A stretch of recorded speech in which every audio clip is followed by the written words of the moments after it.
bem-vindos a mais um vídeo. E, gente, hoje eu trago pra vocês, assim, olha, um livro que eu adorei, que tem um final nada óbvio e que eu tenho certeza que vocês vão gostar muito, que é Os Davenport, da Crystal Marquis. Mas antes de eu falar deles, vocês já sabem, né? Você já se inscreveu no canal? Ainda não? Então aproveita, se inscreve, clica no sininho pra você ficar sabendo assim que sair um vídeo novo. E caso você se interesse, queira comprar os Davenport, eu vou deixar o meu link da Amazon na descrição do vídeo, tá, gente? Vocês super me ajudam quando vocês usam o meu link da Amazon.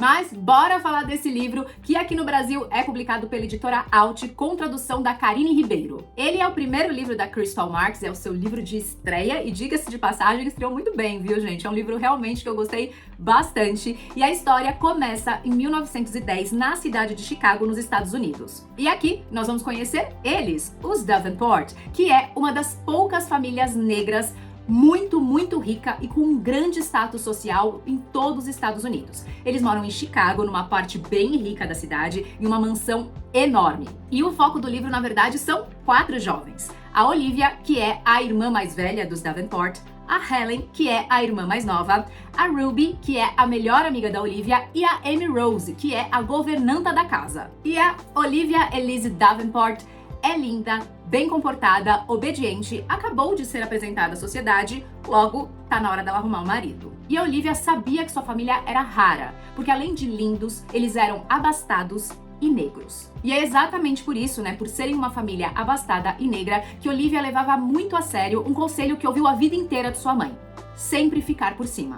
E, inclusive, gente, o livro começa com uma cena bem lamentável da Olivia sofrendo racismo e preconceito dentro de uma loja que ela já frequentava, né? Uma loja que a maioria das pessoas sabiam ali quem ela era, mas tem uma vendedora que acha que a Olivia, por ser uma mulher negra, ela é apenas uma empregada, né? Uma funcionária de outra mulher, e a trata como se ela fosse uma ladra. Não havia muitas clientes negras dando ordens a atendentes brancas em loja de departamento. Mas Davenport, um nome cultivado pelo trabalho árduo de seu pai e pela determinação de sua mãe, era bem conhecido. Era poderoso o suficiente para garantir a entrada do pai nos clubes de elite de Chicago, da mãe nos mais exclusivos conselhos de instituições de caridade e o irmão mais velho na universidade. Chicago provavelmente foi um farol no norte, onde muitas pessoas negras prosperaram sob as leis promulgadas durante e depois das emendas da Guerra Civil. Mas dolorosos episódios em virtude da cor de sua pele ainda a pegavam desprevenida. O patriarca da família Davenport era dono de uma companhia que fabricava carruagens, a Companhia de Carruagens Davenport. O Sr. Davenport nasceu escravizado,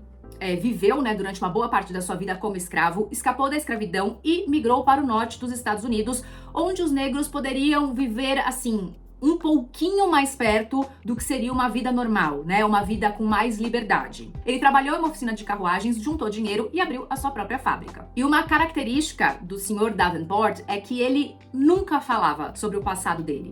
Ele não entrava em muitos detalhes com os filhos. Os filhos sabiam muito superficialmente o que tinha acontecido com ele. Era como se a vida dele tivesse começado ali, em Chicago, ele, um homem livre e já muito rico.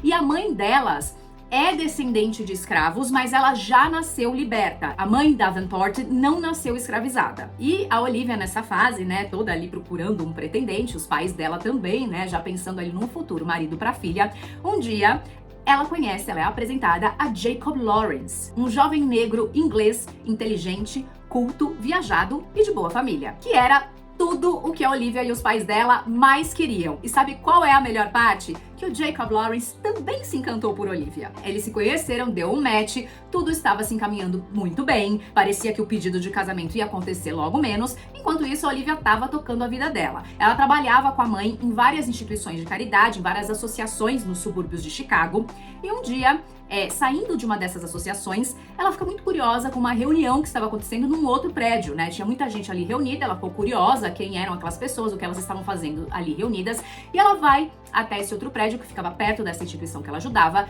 e é lá que ela conhece um advogado vindo do Alabama chamado Washington D. White, o líder do movimento pelos direitos civis. E esse encontro com o D. White traz ali uma nova realidade para Olivia, né? Apesar de viver numa bolha, né, ela sabia que os negros sofriam muito no país, que ela era uma privilegiada, mas ela não tinha a noção do quanto ela era privilegiada. Ela só foi entender isso a partir do momento que ela pisa nessa reunião e ela vê as pessoas que estão ali reunidas, as roupas que essas pessoas usam, que muitas delas têm aparências de pessoas que passam fome, né, que muitas estão buscando seus parentes que estão escravizados ou que fugiram, que não sabem onde eles estão. Inclusive, ela fala em um determinado momento que o pai continua buscando pelo tio, né? O irmão do pai continua desaparecido. Então, assim, não é que ela não sabia de absolutamente nada. Ela sabia, só que acho que ela nunca tinha visto aquele sofrimento todo dos negros materializado na sua frente, já que o pai também não contava o que ele sofreu para a família. Rara, era dessa maneira que a mãe se referia à própria família.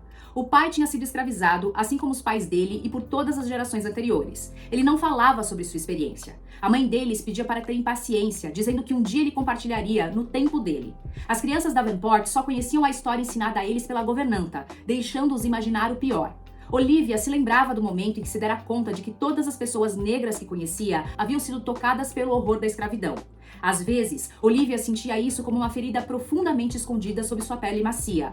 Uma que ela não se lembrava de ter sofrido, mas que doía mesmo assim. Mais ou menos uma vez por mês, o pai dela se trancava no escritório com o Sr. Tremaine e seus contatos do Sul, homens que atuavam na área que se concentravam em encontrar familiares perdidos. O tio dela, irmão do seu pai, que o ajudara a escapar, ainda precisava ser encontrado. John, que é o irmão mais velho delas, tá? Foi o primeiro a perceber que a mãe deles enchia esses dias com atividades que os mantinham fora de casa. A mãe nascera livre, mas carregava sua própria bagagem e também não compartilhava esse peso com mais ninguém. Em vez disso, blindava os filhos com as melhores coisas que o dinheiro podia comprar. A prudência da mãe os permitira livre passagem pela cidade, assentos nas mesas onde atraíam atenção indesejada, mas também serviam de exemplo de sucesso dentro da comunidade negra. O muito que eles possuíam os permitia ajudar outras pessoas. Parecia impossível que o mundo do qual seus pais tinham construído a Davenport Carruagens pudesse vir abaixo. O advogado Washington D. White, do Alabama, falou com confiança enquanto descrevia a taxa crescente de desemprego, o acesso restrito a empregos e educação, a fome e a violência que forçavam o êxodo de pessoas negras ao norte e ao oeste. Pintava uma imagem tão diferente do mundo que ela conhecia, apesar do comportamento ofensivo de um possível atendente de loja, que ela não pôde evitar questionar sua veracidade. Mas Olivia olhou para os homens e as mulheres ao seu redor e viu as lágrimas que desciam por muitos de seus rostos cheios de orgulho. O estômago dela revirou e a respiração ficou entrecortada. As leis de Jim Crow do Sul estão chegando ao norte. A multidão cochichou e tagarelou ao escutar a notícia. Um garotinho enfiou um panfleto azul surrado nas mãos de Olivia. Ela leu as leis recém-aprovadas no Alabama. Cada frase começava com "é ilegal" em letras pretas e em negrito. Cada uma derrubava um direito que ela tomara como garantido durante toda a sua vida. Pessoas negras proibidas de entrar em estabelecimentos comerciais, de serem donas de lojas, de compartilhar espaços públicos com pessoas brancas. A lista continuava em outra página. Ao mesmo tempo em que acreditava nele por completo, enfaticamente não acreditava. E esse encontro com o D. White acende um alerta na cabeça da Olivia. Ela fica muito mexida e ela quer se envolver e quer saber cada vez mais sobre a questão dos direitos civis, da questão dos negros, todas as lutas sociais, a luta das mulheres pelo direito ao voto, a igualdade de gêneros, entre outros assuntos que eram discutidos nessas reuniões. Mas até que um dia, a Olivia se dá conta que assim, não eram só essas lutas, muito importantes, obviamente, que ela estava interessada. Ela começa a perceber que talvez Washington D. White deu uma mexida, deu uma balançada ali com ela, que ela não estava só interessada na questão da luta pelos movimentos dos direitos civis. Talvez ela estivesse se apaixonando pelo advogado do Alabama. Porém, o seu noivado com Jacob Lawrence e a vida com o qual ela sempre sonhou estavam ali, ó, batendo a porta. Qual caminho Olivia deve seguir? Já Helen Marie Davenport, a mais nova das irmãs, tinha 17 anos e, ao contrário da Olivia, ela não sabia bordar, não sabia cantar, não sabia preparar um chá adequadamente, não era nada prendada, não tinha nada de bela, recatada e do lar que esperavam dela. Ela odiava festas, vestidos, frufrus e principalmente essa coisa de romance, das pessoas ficarem esperando, já que logo menos ela completaria 18 anos, né? Tava ali esperando a Olivia casar e ela já tava ali desesperada, porque ela sabia que assim que a Olivia casasse, já ia cair uma pressão em cima dela que ela também tinha que arrumar um marido e ela não queria nem pensar nisso. A Helen gosta mesmo de trabalhar na oficina do pai. Como eu falei antes, o John é o irmão mais velho das meninas, ele é o primogênito, o único filho homem, e ele também ajudava ali, comandava, né, a oficina dos Davenport. Ele tinha todo um plano para modernizar, né, ele queria transformar em uma fábrica de automóveis mesmo, porque estava vendo que as carruagens já não estavam mais tão em alta, que o mundo estava se encaminhando para o uso de automóveis, e ele super apoiava a Helen, porque ele sabia que a irmã gostava muito de estar na oficina, e além disso ela era muito boa, ela era uma mecânica assim maravilhosa. Várias vezes ela resolvia problemas que os caras ficavam ali, ó, queimando a mufa. A Helen chegava e já sabia qual era o problema que o carro tinha. Era em meio às ferramentas e poças de óleo que a Helen se sentia realizada. Bom, não preciso nem falar que o Sr. Davenport não concordava com essa ideia. Ele detestava saber que a filha de vez em quando dava uma passada na oficina lá, e um dia ele proíbe. Ele entra no quarto dela e fala: querida, tu não pode mais ir lá ficar no meio daqueles homens mexendo nos automóveis. Essa não é uma função para mulheres. Obviamente, a Helen, já sabemos, desobedece. E o pai fica sabendo, né, que ela o desobedeceu, e para castigá-la, ele coloca a Helen para fazer aulas de etiqueta. Sério, essa menina quis morrer. Ela fica completamente desolada, e aí numa noite, numa festa que ela não queria estar, tem uma hora ali que ela dá uma escapada pro jardim, e ela fica conversando com um cara que ela pensou: poxa, acho que pode ser um bom amigo, porque eles ficam ali, né, confidenciando coisas um pro outro, né, essa coisa dela se identificar com a questão da mecânica, dela não ser uma mulher convencional, né, dela não querer as mesmas coisas que a maioria das meninas da sua idade queriam. E as semanas vão passando, os dias vão passando, ela vai se encontrando com esse cara, que ela realmente achava que era um bom amigo, até ela começar a entender que ela está se apaixonando por ele. Justo ela, que não queria nem ouvir falar em romance, casamentos, paixões, etc, etc, etc. Até aí tudo bem, né, gente? As coisas podem mudar, o mundo gira e tudo mais. Tudo certo? Tudo certo. Se ele não fosse quem? Jacob Lawrence, o futuro noivo da Olivia. Já a Amy Rose chegou para morar na mansão dos Davenport ainda criança, quando a mãe foi trabalhar de empregada da casa. Ela cresceu brincando com a Helen e a Olivia, tendo ali realmente uma relação quase de irmãs com as duas meninas Davenport. Quando o livro começa, em 1910, fazia 3 anos que a mãe da Amy Rose tinha morrido e agora ela era governanta da mansão. A morte da mãe ainda era um assunto extremamente doloroso para ela, mas a Amy Rose tinha uma visão de que ela não quer ficar ali trabalhando o resto da vida para os Davenport. Ela tem um sonho, que é ter o seu próprio salão de cabeleireiro para atender mulheres negras. Então ela vem economizando há anos para que esse desejo se realize, e toda noite depois do expediente ela abre um caderninho dela ali, que ela tem todas as anotações, todas as suas economias, todos os seus planos, receitas de produtos, porque ela também fabricava produtos específicos para cabelos de mulheres negras. Então ela era assim tinha uma supervisão, gente. Ela tinha a veia do empreendedorismo. Mas não era esse o único sonho de Amy Rose. Amy Rose também tinha um outro sonho. Durante toda a sua vida, ela foi completamente apaixonada por John Davenport, o filho mais velho de seus patrões. Mas será que John se casaria com a empregada da casa? Já a Ruby Tremaine é a melhor amiga da Olivia. A família Tremaine também era uma família negra com muito dinheiro, que já tinha sido muito abastada, mas quando a história começa aqui em 1910, eles estão vivendo mais das glórias do passado, né, e aí de todo um reconhecimento de sobrenome do que efetivamente de dinheiro. Eles estão ali quebrados. E o pai da Ruby está trabalhando arduamente na campanha para se tornar o primeiro prefeito negro de Chicago. E assim como Amy Rose, Ruby também sempre foi completamente apaixonada por John Davenport. Sonhava em se casar com ele. Esse também era um desejo muito grande da própria Olivia, porque óbvio que ela queria que a melhor amiga casasse com o irmão, porque assim elas virariam realmente irmãs, né? E os pais dela também queriam muito esse casamento, porque os Davenport não tinham só prestígio, como tinham muito dinheiro também, né? Então, os pais dela estavam ali, ó, menina, fazendo uma pressão em cima da Ruby para que esse noivado acontecesse, para que o casamento saísse, para que ela e o John realmente se firmassem. Mas eles não tinham nada por enquanto, eles não eram namorados, não eram nada. A Ruby só tava ali sonhando com isso.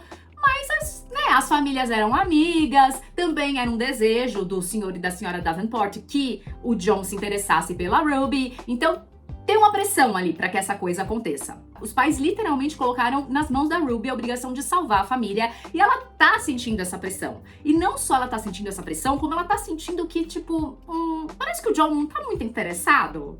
Parece que, assim, às vezes ele demonstra, às vezes ele não demonstra, mas não tem uma coisa, assim, que, ai, uau, ele vai pedir aí namoro e eles vão se casar. Ela tá meio que sentindo que talvez o boy não colégio, querendo dar esse match todo. Até que um dia ela conhece o Harrison Barton, um jovem negro, novo, rico, que se interessa muito por ela. E aí o que ela faz? Ela fala, é o quê? Esse boy tá caído por mim? O que eu vou fazer? Vou usar este boy pra fazer ciúmes pro John, e assim o John passa a olhar pra mim, se interessa por mim, me pede casamento, bingo, tá tudo bem, tá tudo certo. Mas será que esse plano vai funcionar? Então, Brasil, esse livro traz 4 histórias dessas jovens determinadas, apaixonadas e que estão dispostas a tudo para seguirem seus sonhos. E o mais legal, gente, é que cada capítulo é a história de uma, sabe? Tem um capítulo que é a Olivia, tem um capítulo que é a Helen, tem um capítulo que é a Amy Rose, tem um capítulo que é a Ruby. E assim vai até o final do livro, o que é muito legal, gente, muito legal mesmo. Ele é narrado sempre em terceira pessoa, mas sempre na visão de cada uma dessas 4 meninas que estão ali descobrindo a vida, né? Tentando entender as expectativas que elas têm em relação aos sonhos dela e também as expectativas e as cobranças das famílias, né? O que as famílias esperam delas. E será que elas querem atender essas expectativas? Será que elas não querem, né? Quais são essas cobranças? Por que de todas essas cobranças? E, gente, ele é um livro muito gostosinho. Sabe uma vibezinha, assim, um cheirinho, um quezinho, um temperinho de Orgulho e Preconceito? Pois é, eu acho que ele tem essa mesma vibe, apesar de ter uma escrita muito mais simples. Eu acho que ele funciona lindamente como um livro de entrada, sabe? Para aquelas pessoas que não estão muito acostumadas com literatura, com leitura, mas querem ler um livro muito interessante. Os Davenport funciona super bem. Eu acho que ele é um livro que funciona muito bem também pra quem tá num bode, passando por uma ressaca literária, quer retomar o ritmo de leitura, ele também funciona super. E pra quem quer dar uma distraída na cabeça, gente, porque é uma delícia. Sabe aquele livro que você garra e você não quer soltar? É esse aqui, é super gostoso, gente. Foi um livro assim que eu amei ter lido, mas não pensem que ele é um livro bobinho, viu, gente? Eu acho que ele traz umas questões políticas, principalmente questões raciais, muito importantes. E eu acho que essa mistura é que torna esse livro interessante, porque ao mesmo tempo que ele traz coisas, assim, leves e divertidas, ele traz toda uma parte política e social extremamente importante que deve ser falada, e ele aborda isso de uma maneira muito, eu diria até que educativa, sabe? Explicativa, explicando os pontos, por exemplo, das leis de Jim Crow ou de outras questões que aconteceram nos Estados Unidos. Então eu acho que ele faz um papel político-social muito importante. Ele é um livro que fala de amor, de relações familiares, de amizade, da vida das mulheres na sociedade, com questões políticas, sociais e de gênero que são muito sérias. Por exemplo, né, essa família que, apesar de ser uma família com um status social muito importante, muito bem relacionada, eles eram negros. Então isso não fazia com que eles escapassem de sofrer racismo. Eles sofriam racismo, né? O racismo sempre esteve ali. Ela fala também muito sobre a questão de relacionamentos interraciais e como essas pessoas que foram frutos de um relacionamento, né, que nasceram de um relacionamento interracial, elas sofriam preconceito tanto dos brancos quanto dos negros. Quando tem essas reuniões, né, que a Olivia passa a participar, que eles começam a falar das leis de Jim Crow, que eram leis de segregação racial, tudo isso abre uma porta que eu acho que seja uma boa forma de introduzir esses assuntos. Ele é um livro YA, né, jovem adulto, mas que ele pode ser um livro também para adolescentes, tá, gente? Que pode abrir aí uma porta para que as pessoas entendam mais sobre esses assuntos, principalmente aqui no Brasil, né? Que a gente sabe, mas não sabe muito, né, do que foi que aconteceu, todas as questões dos negros nos Estados Unidos, e que é muito importante que a gente saiba, né? Porque, inclusive, eu acho que isso reflete muito na nossa sociedade de hoje. Então eu acho que ele é um livro muito leve, muito divertido, com questões muito sérias e importantes pra gente começar a introduzir assuntos. E se vocês acham que, eu já sei o que vai acontecer no final, não, você não sabe, o final não é nada óbvio. O final não é nada óbvio, o que me deixou muito feliz, muito contente, e depois eu soube de uma informação que me deixou muito mais feliz e muito mais contente. Meu amor, o ano que vem sai a continuação, a Crystal Marks, essa semana, inclusive, divulgou a capa da continuação de Os Davenport, então eu fiquei muito feliz, não vejo a hora de sair. Não sei se vai ser data de lançamento simultânea. Nos Estados Unidos ele sai no dia 7 de maio de 2024. A capa está belíssima, vou colocar aqui pra vocês. A Crystal já deu todas as informações, eu tô muito feliz, eu tô louca pra saber o que é que vai acontecer nessa história. Mas ele podia ser um livro fechado? Podia. A gente ia ficar com um gostinho de quero mais? Ia.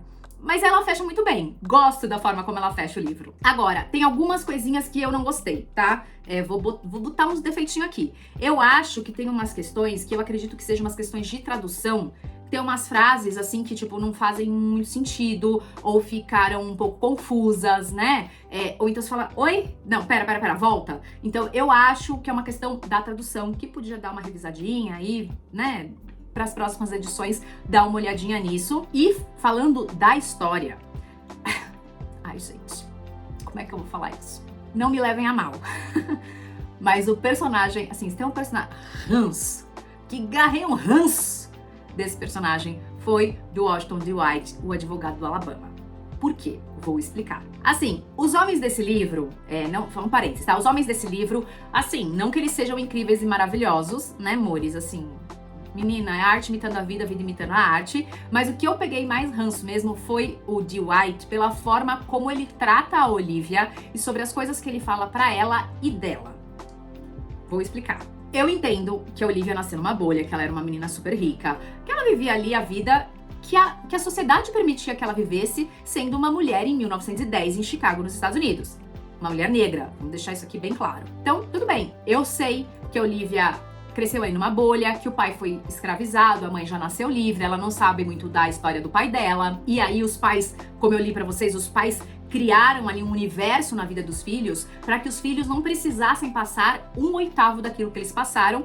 E não julgo que pais não fariam isso se não tivesse a oportunidade, não é mesmo? E quando ela conhece o Dwight, eu acho legal que ele abra os olhos dela, que ele mostre a realidade, que ele fale abertamente como a maior parte da população negra nos Estados Unidos, principalmente os negros do Sul, ainda estão vivendo e como essas leis Jim Crow podem afetar o próprio norte, porque eles estão sentindo que as leis de segregação racial vão chegar no norte do país. Eu acho tudo isso muito legal, que ele dê um chacoalhão nela, que ele mostre, né, que ela veja as coisas, que ele mostre a realidade pra ela. Mas ele faz isso sendo extremamente grosseiro com ela, sendo extremamente passivo-agressivo. Aliás, na maioria dos casos ele é só agressivo mesmo, se desfazendo dela, da história dela, colocando assim uma culpa enorme nos ombros dela, que eu acho cruel e acho injusto a forma como ele trata a Olivia. Resumindo, eu acho o Dwight bem esquerdomacho. Sabe assim, tipo, você fala, ai, amigo, seja de menos, pelo amor de Deus, boy. Macho, segura. E como eu trabalho com provas, eu vou justificar pra vocês porque eu acho ele esquerdomacho. Pera, vou falar. Claro que eu vou. Quero provar minha teoria. Página 49. Até então, eu não sabia quem ele era. E aí, logo que eles se conhecem naquela primeira reunião que ela vai. Aí ele fala assim, eles vieram para ver um tal de Sr. Dwight. Olivia aguarda mais informações. E ele é um advogado do Alabama. O jovem desconhecido, que era o Dwight, prosseguiu. Os artigos dele no jornal The Defender fizeram as pessoas falarem sobre seus direitos e as leis de Jim Crow. Leis de Jim Crow? Olivia desviou o olhar tentando se lembrar dos fragmentos que ouvira sobre as restrições aplicadas sobre as pessoas negras nos estados sulistas. Um sorrisinho malicioso começava a aparecer na boca do rapaz. É pior do que eu pensava, disse ele. Outra parte. Você estará no próximo encontro? Alugamos este espaço para os próximos meses. Sr. Dwight, por favor, me chame de Washington. Sr. Dwight, eu não creio que isso seria uma boa ideia. Ele tornou a rir, mas dessa vez não parecia tão gentil. Entendo, não se preocupe com essas bobagens. Os olhos dele passaram pelo interior luxuoso da carruagem e voltaram aos dela. Tenho certeza de que sua mente está cheia de pérolas, festas e todas as coisas boas da vida. Preocupe-se apenas em aproveitar. Nossa, que ódio desse homem. Vocês acham que acabou? Acabou não. O Sr. Dwight riu. Bem, é ótimo ver você também. Vim a convite dos Tremaine. Hã? Ele pressionou os lábios. Qualquer candidato à prefeitura sabe como é importante conseguir o apoio da classe trabalhadora. Ele assentiu. Eu estava certo sobre você. Como assim? Perguntou ela, estreitando os olhos, desconfiando do tom dele. Garota rica, passeando pela parte pobre da cidade. Eu não estava passeando, eu estava levando doações ao centro comunitário. Minhas desculpas. Uma garota rica filântropa. Gente, olha esse macho. Tudo bem, ele faz um trabalho social maravilhoso, mas escroto. Me encontrei com seu pai, disse ele baixinho. Que jornada incrível ele fez. Pensei que ele estaria interessado em apoiar a causa. Sim, ele é muito influente e as pessoas vêm de toda parte para falar com ele. E você? Veio buscar sua mesada para comprar alguns laços de fita? Um chapéu, talvez? Ou, quem sabe, um vestido novo para ludibriar o pobre inocente Sr. Lawrence para que lhe peça noivado? É isso que você pensa que eu sou? Uma garota fútil consumida por ganhos materiais que precisa trapacear para encontrar um bom partido? Você fica me dizendo que é isso. Ainda preciso ver. Ah, e eu sei que sua família é muito caridosa. Vocês doam dinheiro para orfanatos e hospitais gerenciados por pessoas negras. Você e sua mãe levam comidas para o abrigo. Tudo muito bom, tudo muito importante, mas longe de ser perigoso. Vocês não arriscam seu nome ou posição com nenhum desses gestos quando o impacto de oferecer algo mais relevante poderia se provar a diferença. Poderia provocar mudanças reais. A causa demanda isso. O Sr. Tremaine entende. Aí ele continua. Eu não quis ofender, senhorita Davenport. Pelo contrário, vejo o potencial em você. Um fogo escondido sob esse recato ideal feminino ao qual você tão meticulosamente se submete. E aí tem um dia que ela vai em uma reunião à noite e ele fala: estou surpreso em vê-la. Precisou pagar um dos seus criados para trazê-la aqui? Não. Saí escondida de casa, mas não vim sozinha. E aí ela dá uma nele que é maravilhoso. Diferentemente de você, eu não posso ir e vir quando bem quiser. Tenho outros compromissos, não importa quão banais você pense que são. Não, sério, gente. Esse homem, ele é muito esquerdomacho. Aí me fala, como é que eu torço pra eles dois ficarem juntos? Eu não torci em momento nenhum pra que isso acontecesse. Nenhum. Em nenhum momento eu torci pra que eles dois ficassem juntos. Cara, o Dwight não dá. Eu entendo as questões políticas, sociais, raciais, as coisas que ele fala pra ela. Mas nós mulheres, eu estou aqui, estou falando do meu lugar de mulher branca, ok? Mas nós mulheres, a gente sempre sofre com o homem nos rebaixando para querer nos ensinar algo. Então, tipo, cara, o Dwight não me desce. Aí teve uma outra coisa que eu também não gostei, mas aí agora o meu papo aqui é com a Out. Gente, Out, porque você fez isso com a gente. A capa dos Estados Unidos, gente, ela é brilhante. Ela brilha. É uma capa laminada maravilhosa, incrível. É a mesma capa, tá? É a mesma capa. Inclusive aqui as meninas, essa aqui é a Olivia, as meninas. É uma capa lindíssima, só que ela é toda brilhante, laminada, maravilhosa. Maravilhosa, Out. Você podia lançar essa edição pra gente, né? Eu queria muito a edição brilhante. Mas olha o que eles mandaram. Olha que lindinho. Olha aqui, gente, esse marcador.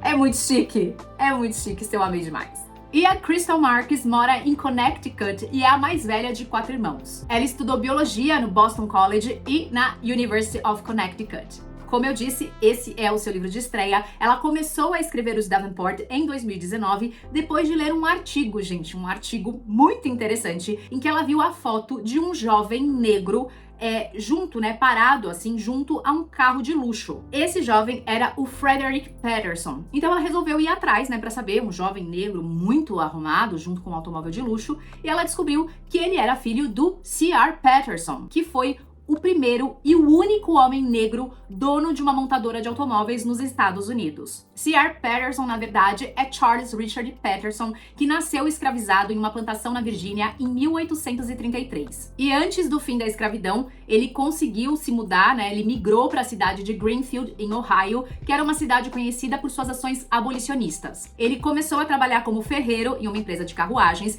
e ele era excelente, o serviço dele começou a ser muito requisitado. Não sabem a data exata, mas entre 1864 e 1865, ele se casou com Josephine Utz, uma mulher negra com ascendência alemã. E eles tiveram 5 filhos: a Mary, o Frederick, a Dorothea, o Samuel e a Catherine. E foi também na década de 1860 que ele conheceu o empresário do ramo de transportes e também construtor de carruagens, James P. Loewy. E foram juntos que eles fundaram a J.P. Loewy Company em 1873, que era uma empresa que fabricava carruagens. Com a crise econômica de 1893, o James vendeu a parte dele na empresa e o C.R. comprou, se tornando aí o acionista majoritário. E mudou o nome para C.R. Patterson Company. E além disso, de ser um grande empresário, ele também foi uma pessoa muito importante na luta pelos direitos civis, depois que um dos seus filhos, o Frederick, foi impedido de se matricular numa escola local de Greenfield, em Ohio, por conta das leis de segregação racial. O C.R. abriu um processo no tribunal contra a administração pública e venceu. E foi depois disso que ele passou a investir muito do seu tempo nas questões das causas raciais. Ele faleceu em Greenfield em 26 de abril de 1910, aos 77 anos. O seu filho Frederick assumiu a empresa e começou a diversificar os negócios, começando então com a fabricação de automóveis. O Frederick morreu em 32 e o seu filho Postel assumiu a presidência da empresa, porém em 1938 a empresa já não estava tão bem e infelizmente em 1939 eles fecharam as portas. E a Crystal começou a escrever a história dos Davenport exatamente por ficar imaginando como era a vida das filhas do C.R. Patterson, né?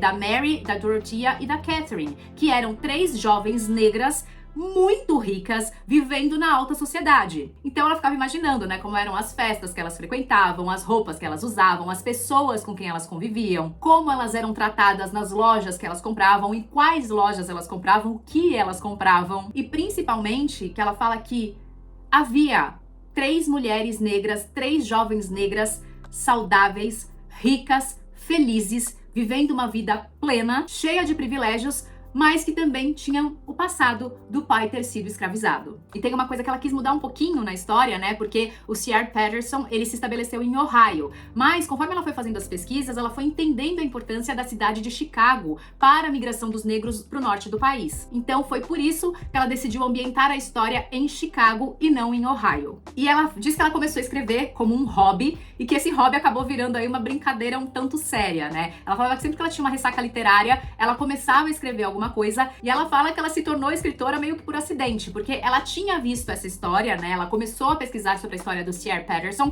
e logo ela foi participar de um concurso que o irmão dela participava todos os anos, que é chamado NaNoWriMo, que é uma abreviação para National Novel Writing Month, ou Mês Nacional da Escrita, que é um concurso que você precisa em um mês escrever 50 mil palavras sobre uma história. E ela escreveu 50 mil palavras dos Davenport e ela ganhou o concurso. E foi a partir disso, quando ela terminou, né, quando ela ganhou esse concurso, acho que em novembro de 2019, ela tinha ali um rascunho do que seria o livro. E a partir dali, ela efetivamente começou a escrever a história. Ela levou mais ou menos 2 anos e meio para finalizar. E uma coisa muito interessante que eu vi algumas entrevistas dela que ela conta, que lá no começo, no rascunho ainda, a Olivia e a Ruby eram inimigas, elas não eram amigas, elas competiam pelos mesmos boys, pelas festas, quem era mais bem vestida e tal. E aí, quando ela foi reler, ela falou, cara, não quero colocar essas duas como inimigas, né? Mais uma vez a rivalidade feminina sendo abordada, ainda mais por 2 mulheres negras. Então ela falou, vou mudar. Quando foi realmente pra começar a escrever a história, ela transformou as duas em melhores amigas. E ela fala que ela ficou muito feliz com essa mudança, porque ela fala que de todas as relações que tem no livro, a que ela mais gosta é da Olivia com a Ruby, porque não importa o que aconteça na vida delas, não importa o que esteja acontecendo dentro da família delas, elas sempre vão ter uma a outra. E eu acho isso muito incrível. Ela disse que ela quis criar uma história que fosse uma história sobre amor, mas também uma história sobre amizade, que fosse leve, que fosse divertida, que tivesse seus momentos fofinhos, super românticos, mas que também tivesse histórias de sucesso de pessoas negras, que é algo que ela disse que quando ela era adolescente, ela não tinha acesso, não existiam histórias e romances como esse, né, de sucesso de pessoas negras. E tudo isso, claro, sem deixar de explorar o lado político, porque ela diz que não dá pra ignorar o que estava acontecendo com os negros na época que o livro se passa. Tem uma entrevista dela muito interessante, que ela fala que se fala muito sobre o que aconteceu na Guerra Civil Americana e se fala muito sobre as questões dos movimentos pelos direitos civis, mas que pouco se fala sobre o que aconteceu no meio entre uma coisa e outra. E foi isso que ela quis abordar aqui nesse livro. O que aconteceu entre uma coisa e outra? Como as pessoas estavam pensando? Como as pessoas estavam vivendo? Como os negros estavam vivendo neste meio? E ela diz que é um desejo dela que ela desperte, né? Que ela cria essa curiosidade para que os leitores vão atrás para saber o que aconteceu nos Estados Unidos, né? O que acontecia com os negros nos Estados Unidos na década de 1910, por exemplo, em toda a história americana, e que principalmente em se tratando agora, né, dos leitores negros que ela vai ter com essa história, que eles não tenham medo de contar a sua própria história, o seu próprio passado e contar de onde eles vieram. E ela diz que ela faz tudo isso para que os leitores dela tenham esperança. Bom, gente, é isso. Foi realmente um livro que eu adorei. Não vejo a hora. 7 já não tem na minha agenda. 7 de maio de 2024. Vou esperar a continuação de Os Davenport. Ai, meu Deus do céu, que medo do que vai... Quando eu penso no Dwight, eu falo, meu Deus, que rumo essa história vai tomar? Que, ó, me dá até um embrulhinho no estômago, mas eu tenho esperança. Tenho uma esperança aqui, eu confesso. Então é isso, eu espero que vocês tenham gostado. Alguém aí já leu? Me deixa nos comentários. Lembrando que caso você queira comprar, tem o meu link da Amazon na descrição do vídeo. Eu tenho certeza que vocês vão adorar, você não vai se arrepender em ler Os Davenport. E se você chegou até aqui, por favor, me deixa um like, gente. É muito, muito, muito importante cada like que vocês deixam pra mim, porque é isso que faz com que o YouTube entregue meu vídeo pra outras pessoas, que outras pessoas conheçam meu trabalho, conheçam o meu canal. É isso, obrigada, um beijo e até o próximo livro.